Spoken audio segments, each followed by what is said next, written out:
Et maintenant, revenons-en à ce qu'il dit des femmes. Dieu a bien créé la femme pour devenir la compagne de l'homme. Elle est différente, mais notre égale. Notre égale? Nous nous payons des femmes. Nous les nourrissons, nous les habillons, nous les utilisons, nous les congédions. Les femmes, nos égales?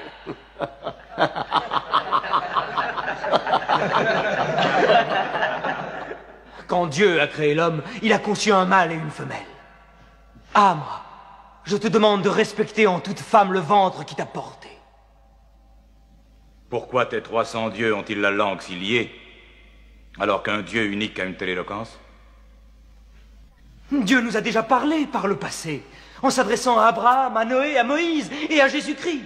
Pourquoi être surpris quand Dieu s'adresse à nous par l'intermédiaire de Mahomet? Qui t'a appris ces noms? Ils sont tous mentionnés dans le Coran. J'ai connu Mahomet à l'époque où il gardait ses moutons. Et nous savons que le Christ était charpentier. Les paroles du Christ et les paroles de Mahomet sont semblables aux deux rayons d'une même lampe. Il te mente. Il renie le Christ. Toi-même, tu adores 3 dieux, dit-on. Le Père, le Fils et le Saint-Esprit. Qu'as-tu à dire du Christ? Ils disent que Dieu ne peut avoir de fils. Le Christ n'est pas le Fils de Dieu. Parle-moi du Christ. Eh bien, nous disons du Christ ce que le prophète nous a enseigné. Dieu a insufflé le Saint-Esprit dans le ventre d'une vierge appelée Marie qui a conçu le Christ, l'apôtre de Dieu. L'apôtre, tu as entendu, et pas le Fils. Et ton miracle, ton Coran, qu'est-ce qu'il dit de la naissance de notre Seigneur Jésus-Christ? Je peux citer les paroles? Approche-toi.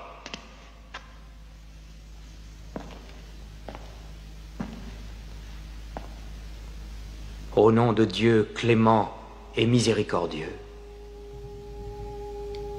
Raconte dans le livre l'histoire de Marie. Quand elle s'est isolée de sa famille en un lieu situé à l'Orient, comme nous lui envoyons notre ange Gabriel qui lui dit « Je suis le messager de ton Seigneur. Je suis venu t'annoncer la naissance d'un fils saint. » Elle lui demanda « Comment pourrais-je avoir un garçon alors qu'aucun homme ne m'a touché ?»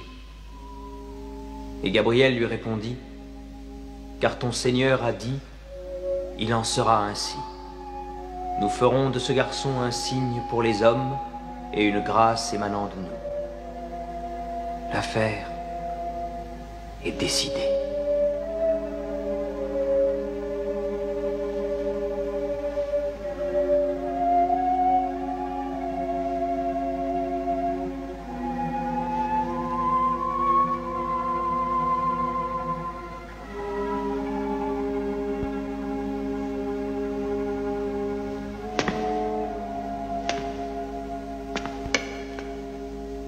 Finalement, la différence entre nous et vous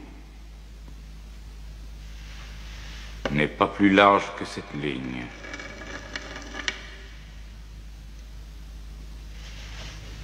Contre une montagne d'or, je ne te les livrerai pas.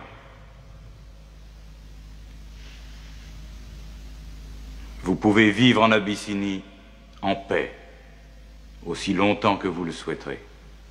Et puisse Dieu vous bénir tous pendant votre retour.